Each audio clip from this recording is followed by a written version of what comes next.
Episode 21, Industrialization Outside the West. Question 1.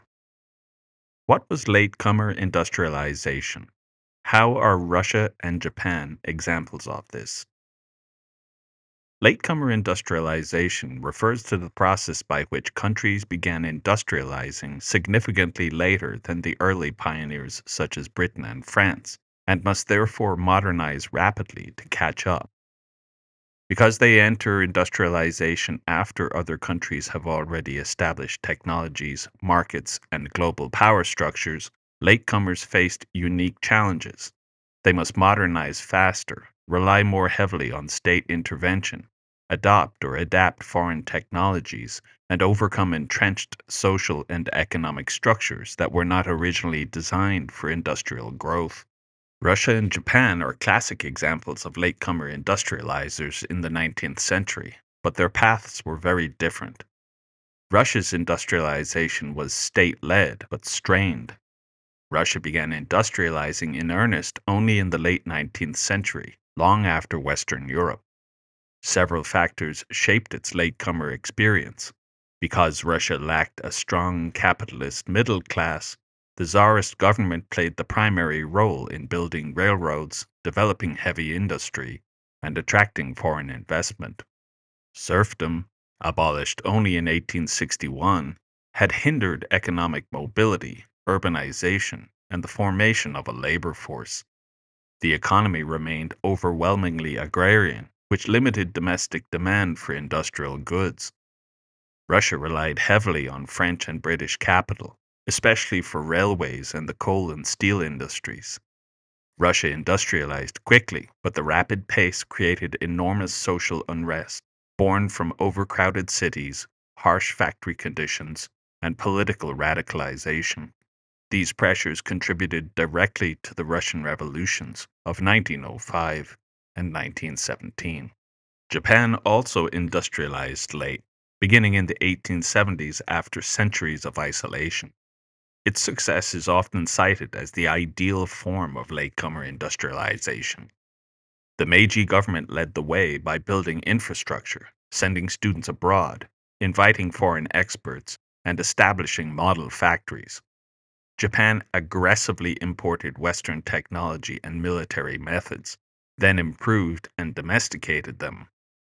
The government abolished the samurai class, reformed taxation, and created universal education, building the human capital needed for modern industry. Once state-run industries were proven viable, they were sold to private families known as zaibatsu, enabling rapid capitalist expansion. By 1905, Japan had not only industrialized, but it had defeated Russia in the Russo-Japanese War, proving that a latecomer could become a major industrial and military power. Question 2. Despite lagging behind Europe economically and industrially, Russia was still politically significant throughout the 19th century. Why was this? Despite its economic and industrial backwardness compared to Western Europe, Russia remained politically significant throughout the 19th century because of its immense size, military strength, strategic geography, and role in the European balance of power. Russia was the largest state in Europe, stretching from Central Europe to the Pacific Ocean, and possessed vast natural resources and a huge population.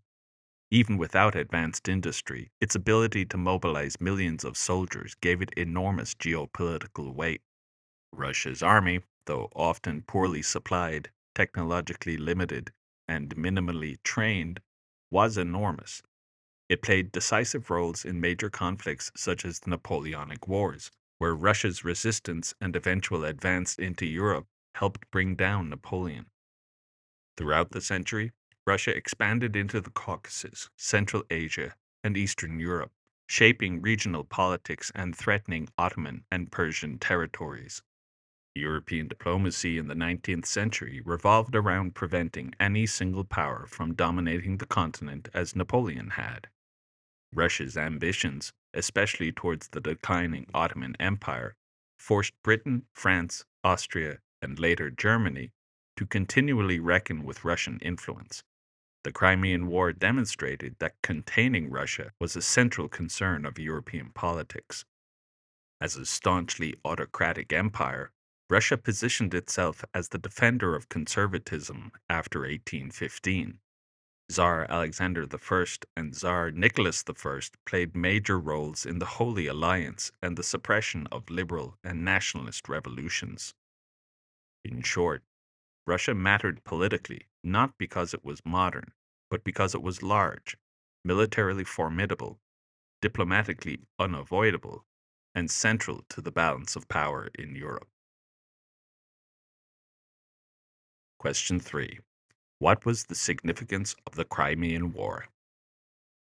The Crimean War, fought from 1853 to 1856, was a major turning point in 19th century history because it reshaped international politics, exposed the weakness of major empires, and signaled the arrival of modern warfare. At its core, the conflict revealed the profound decline of the Ottoman Empire. Russia's attempt to expand its influence into Ottoman territory forced Britain and France to intervene, not out of a desire to protect the empire per se, but because they feared the presence of Russian military power in the eastern Mediterranean. This demonstrated that the Ottomans, often called the sick man of Europe, survived primarily due to the political calculations of the British and the French. The war also shattered the concert of Europe, the cooperative diplomatic framework established by the Congress of Vienna in 1815. Before the Crimean War, the great powers had largely worked together to maintain peace and stability. After the conflict, those relationships collapsed. Russia became isolated, Austria lost its most important ally, and the resulting diplomatic vacuum paved the way for German and Italian unification. In this way, the war directly disrupted the balance of power and the political stability of Europe. At the same time, Russia's defeat exposed its backwardness. The Tsarist Empire lacked modern industry, efficient transportation networks, and a flexible social structure. The humiliation of the Crimean War motivated Tsar Alexander II to launch major reforms, including emancipating the serfs in 1861 and modernizing the military. Finally, the Crimean War marked the beginning of modern warfare, featuring railroads, telegraphs, mass produced rifled firearms, trench warfare, and real time war journalism. The combination of political, military, and technological consequences makes the Crimean War an important harbinger of things to come. Question 4. Briefly describe Russia's economic development in the second half of the 19th century. In the second half of the 19th century, Russia underwent rapid but uneven economic development as it attempted to catch up with the industrialized nations of Western Europe. The turning point came after Russia's defeat in the Crimean War, which exposed the empire's technological and infrastructural backwardness. Tsar Alexander II responded with major reforms, most notably the emancipation of the serfs in 1861, which, although limited, began to free labor for industrial work and encouraged modest rural mobility. Industrialization was overwhelmingly state driven. The government financed and directed the construction of rail systems, most famously the Trans-Siberian Railway, which formed the backbone of industrial and military expansion. Railways stimulated coal, iron, and steel production, particularly in regions such as the Donbass and the Urals. Foreign investment, particularly from Britain and France, played a crucial role in the development of heavy industry, banking, and mining. By 1890, under Finance Minister Sergei Witte, the state pushed aggressive modernization policies, protective tariffs, foreign loans, and the adoption of the gold standard to stabilize the economy. Despite this rapid growth, Russia remained predominantly agrarian, with peasants tied to redemption payments and rural poverty widespread. Industrialization created overcrowded cities, harsh working conditions, and growing social unrest. Thus, while Russia transformed into an albeit minor industrial power by 1900, Its development was fragile, uneven, and deeply intertwined with the political tensions that would erupt in revolution. Question 5. Why did the reforms of Alexander II actually produce more unrest? The reforms of Alexander II, though intended to modernize Russia and stabilize society, actually produced more unrest because they raised expectations without resolving the underlying structural problems of the empire. The most important reform was the emancipation of the serfs, which freed millions of peasants from their feudal labor obligations, but did so in a deeply flawed way. Former serfs received too little land, had to pay long term redemption payments, and remained tied to village communes or mirs that restricted mobility. Instead of feeling liberated, many peasants felt cheated, fueling rural resentment and frequent uprisings. At the same time, Alexander's reforms created new social groups who became politically aware and increasingly critical of autocratic rule. Expanding education produced a rising class of students, professionals, and intelligentsia who were exposed to Western political ideas. Many became radicalized, demanding constitutional government or socialist transformation. Local self government reforms, the Zemstvos, gave Russians a taste of political participation while also highlighting the limits of their authority, further encouraging demands for broader change. Military reforms, judicial reforms, and limited press freedoms unintentionally created spaces for dissent. Meanwhile, industrialization accelerated under Alexander II, creating urban centers filled with unhappy workers facing poor wages and harsh working conditions. Thus, every reform solved one problem, but produced or exacerbated another. Peasants wanted more land. Liberals wanted political rights. Radicals wanted to overthrow the autocracy. And conservatives felt threatened by radical change. The result was a society more mobilized, more politically conscious, and more divided, pushing Russia closer to the revolutionary turmoil that would erupt after the 1881 assassination of Alexander II. Question 6. Why was the Duma created, and why did it fail? The Duma was created as a direct response to the crisis of the 1905 revolution, when strikes, peasant uprisings, and military mutinies forced Tsar Nicholas II to address widespread demands for reform. Under immense pressure, he issued the October Manifesto, which promised basic civil liberties and the creation of a national legislative assembly, the Duma, to give Russians a voice in government. In theory, this transformed Russia from an autocracy to a constitutional monarchy. However, the Duma failed for several key reasons. First, Nicholas II never intended to give up real power. He saw the Duma as a concession to quell unrest, not as a genuine step towards democracy. The fundamental laws of 1906 reaffirmed the Tsar's absolute power. He controlled the military, foreign policy, the bureaucracy, and possessed veto power over any legislation. Second, the electoral system was manipulated to favor the nobility and wealthy elites, limiting true representation. When the first two Dumas proved too radical, pushing for land reform and restriction on Tsarist power, Nicholas dissolved them. New election laws further restricted participation by peasants and workers, ensuring a more compliant legislature. Finally, without meaningful power, the Duma lost the public trust. Reformers became disillusioned, radicals turned to revolutionary methods, and conservatives preferred autocracy. In the end, the Duma failed because it existed in name only. The Tsarist regime refused to share authority, making meaningful constitutional government impossible. Question 7. What would be the long term significance of the Japanese traditionalist national studies movement and the Dutch schools? In late Tokugawa Japan, the traditionalist national studies, or Kokugaku movement, and the Dutch studies, or Rangaku movement, had long-term significance because they reshaped Japanese identity, intellectual life, and political direction, ultimately contributing to the Meiji Restoration and Japan's rapid modernization. The traditionalist national studies movement, or Kokugaku, rejected Chinese intellectual dominance and Confucian political ideals, arguing that Japan possessed a unique spirit rooted in ancient Shindo texts such as the Kojiki and Nihon Shoki. Thinkers like Motori Norinaga claimed that true Japanese identity existed before Chinese cultural influence, and that the emperor held sacred divine authority.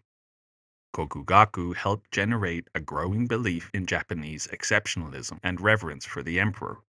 It delegitimized the Tokugawa shogunate by elevating the emperor as the source of authentic rule. Its ideas fueled the Sono Joi, which translates as revere the emperor, expel the barbarians, which mobilized samurai and scholars against the shogunate. Ultimately, Kokugaku laid the ideological groundwork for the Meiji Restoration, imperial nationalism, and later forms of state Shintoism. Dutch studies, or Rangaku, arose from Japan's limited contact with the Dutch at Nagasaki, allowing access to Western medicine, astronomy, military science, and technology, while Japan remained otherwise isolated. This produced a small but influential class of scholars trained in empirical observation and Western scientific techniques. Rangaku provided a channel of Western knowledge that Japan could draw upon when it eventually opened up in the 1850s. It provided the scientific and technological foundations for the Meiji modernization program, especially in medicine, engineering, and military reforms. By demonstrating the practicality of Western science, Rangaku helped shift intellectual authority away from traditional Confucian models. Together, Kokugaku and Rangaku shaped Japan's future by creating a powerful nationalism centered on the emperor while equipping Japan with the scientific tools needed to rapidly industrialize, an unusual fusion that defined Japan's modern transformation. Question 8. What did the arrival of Matthew Perry signify for the Tokugawa shogunate? The arrival of Matthew Perry in 1853 signified a profound crisis for the Tokugawa shogunate and exposed the deep weaknesses of Japan's isolationist system. For over 2 centuries, the Tokugawa had maintained sekoku, a policy of limited, highly controlled foreign contact designed to preserve domestic stability and prevent the spread of Christianity or foreign influence. Perry's arrival, backed by modern steam-powered quote-unquote black ships, demonstrated unmistakably that Japan could no longer isolate itself from the industrialized world. Politically, Perry's demands for open ports and diplomatic relations forced the Tokugawa into a dilemma: comply with U.S. pressure and appear weak, or resist and risk military defeat. Choosing negotiation, the shogunate signed the Treaty of Kanagawa, which opened ports to American ships. Although relatively modest, the treaty broke the centuries-long policy of seclusion and opened the door to future Western demands. The shogunate's handling of the crisis damaged its legitimacy. Many samurai and lords, especially in Satsuma and Chosu, accused the Tokugawa of failing to defend Japan and protect national sovereignty. This sparked the Sono Joi, revere the emperor, expel the barbarians movement, which fueled an anti-shogunate sentiment.